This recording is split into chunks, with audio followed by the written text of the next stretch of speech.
Hello, hello, hello. I am Doug. Welcome to my little workshop. I was thinking about something. I wanted to just make a little. I probably gonna end up doing a few videos next day or two, hopefully, with any luck. But for the most of my working tenure, most of my 30 years of working have been in something of a factory, manufacturing, production type setting. Not all, but most over 25 years. It makes me feel really old. And at more than one place, I was elected to a safety committee. And I really took to it. I really liked it. I enjoyed being on a safety committee. I kind of just had a knack for it. And I believe that my workplace at the time was having so many accidents that their insurance rates were just getting unbelievably bad. So to help lower their insurance rates, they started having OSHA come in and have classes, safety classes and forklift safety training and testing. It was pretty neat. And they would actually come in and we'd watch a couple hours of videos of people actually dying. It was a literal faces of death video of all these incidents of people dying from stuff. Not so much on the job, strictly, mostly on the job, but not all of them. Here's one good example, and this one kind of stuck with me. Everybody probably has their own. It's very dramatic. It's not so much gory, but boy, it's a very good visual aid. It's an eye-opener. But the one that stuck with me is a dad is videotaping his kid with his first car. He's washing and waxing his Camaro in the driveway. Beautiful day out, and the kid's hosing, washing, waxing. He's going to vacuum out the car. His dad's videotaping it. The kid goes to vacuum. He's standing in a puddle. The vacuum cleaner cable has frayed, and the exposed wires are in the puddle that he's standing in, and it electrocutes him and kills him. And his dad videotaped the whole thing. That was just one example of a million. And for some reason, that one really, it stuck with me. The whole thing was so awful. And, I don't know. Long story short, I was to the point where I was giving the forklift safety course and doing all the safety training for new people. And it was a big deal.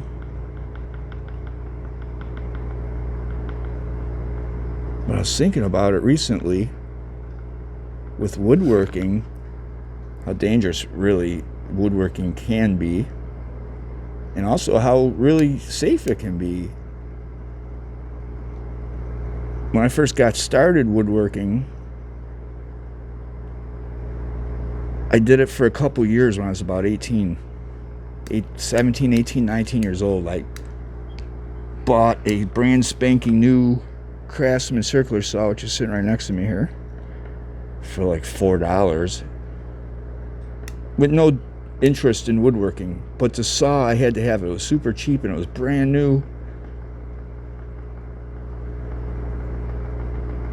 So I get the saw. I was terrified of it. I would shake. I was shaking. Every time I had to cut something with it, I was literally shaking. And it made me so nervous I went out and I got a handheld jigsaw or scroll saw or whatever. One of these. This is it here. And this is the circular saw that started it all. It was just pristine and brand new, never been used, and it was like $3 or $4. So I bought it, used it a few times. It's still the original blade, and it's probably only has a handful of cuts on there. Well, probably like a dozen, 2 dozen. I have a feeling the arbor won't come off. I should probably actually start spraying it and stuff. I was terrified to use this thing. I hated using it. Scared the crap out of me. Then along comes this thing, and I was afraid of this too. I was not like trembling in fear like the other one, but this made me really nervous. I did not like using this at all, really. But you know, after using it, get comfortable with it naturally. And you know, this particular saw is very, very safe. There's only one safer saw in the shop, I think, and that's a scroll saw. Like a jigsaw on the, a bigger one on the stand. I'll show you. Oops. You know, like one of these. Those are really safe. And in fact, a lot of times there's not even an actual blade. It's more of an abrasive, which is what I have in there now, so that you can run your workpiece in every direction. So it's like a abrasive rather than a blade. And I've run my finger into that real hard, and it doesn't even break the skin. So that's probably the safest, the very safest saw, except for a hand saw. But even hand saws are dangerous. I know plenty of people that have needed stitches, including one of my coworkers, from a hand saw. Where is mine? And now they have these new Japanese pull saws, which are really nice. But you know, I haven't been using it. I don't know where I put it. Japanese pull saws. They're super cheap. They're $15, Harbor Freight.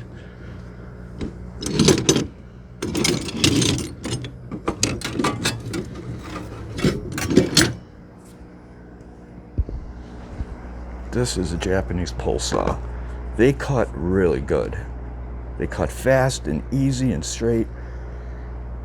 Where every European saw cuts on the push of the stroke, Japanese, this cuts on the pull of the stroke. It's just an easier, more effective cut. Well, long story short, and this is an abrasive blade so that you can cut in any direction, just like with that one. This is a coping saw. But this, I just wanted, for example, show you what an abrasive blade looks like. There's no blade. It's just got like a grit, you know. It's really not going to cut you.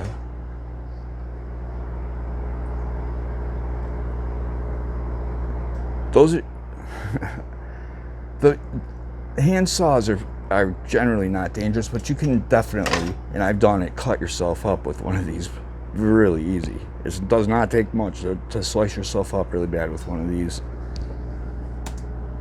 But after using this for a while, I literally think I can cut a piece of wood using just my feet. I'm not even kidding. Like, I am so comfortable with this, I think I could take my socks off and try and use my toes and not be that worried, you know. It's just a very safe, easy to use, quiet, doesn't throw dust in the whole room. And this is probably a 3 or 4 out of 10. This is fairly safe. They do kick back.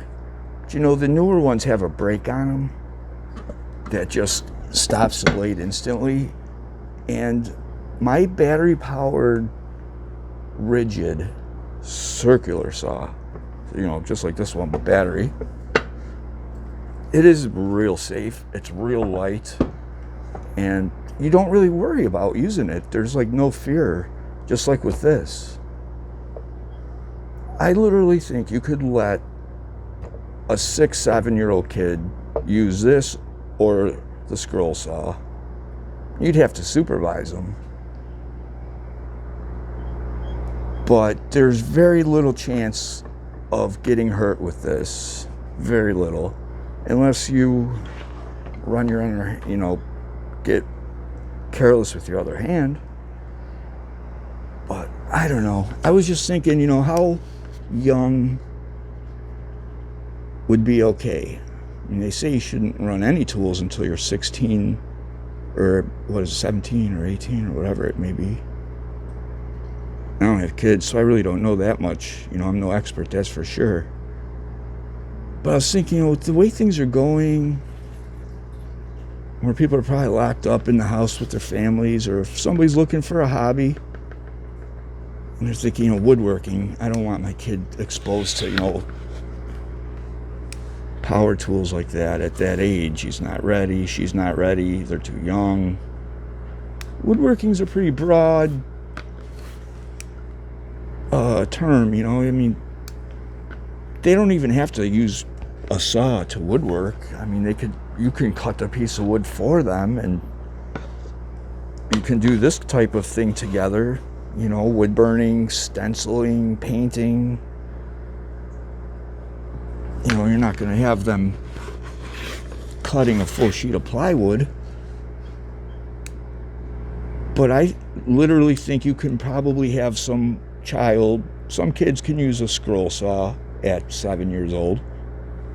That abrasive blade, even if you screw up and push your hand right into it, which I've done, it didn't even break the skin. It hurt a little bit for a couple minutes. And they're cheap. I keep seeing all three of these things. That big saw I showed you, and these two here, I've seen them all for under $30. In fact, there's one on there right now for like $20. I almost bought it just because it's $20, and it's a really nice one. I don't need it, but for $20, Jesus, I want that for $20. See, it's not all that dangerous. It can be. Using a table saw, no matter how safe you are, there's inherent risks. That thing will spit a knot at your face so fast, and you can't avoid all that. You don't know that's going to happen. Things like that, But sanding, you can let a kid sand wood and build sculptures together. It's very easy. And I'm going to do a couple of videos of some really easy projects, one of which I did as a kid myself. When I was 7 years old, somebody taught me how to do this because their broke ass couldn't afford Christmas presents. And I remember making a whole bunch of them. And I'm going to do a video about it because it was really easy and really cool. And we'll see how that goes.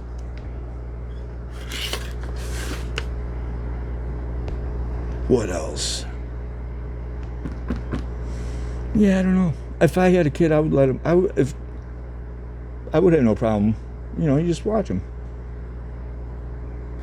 But if they were, the type that you just were never going to be comfortable with that, well, you just cut the pieces of wood for them. But I don't know. It's just something. It's a lot of guys.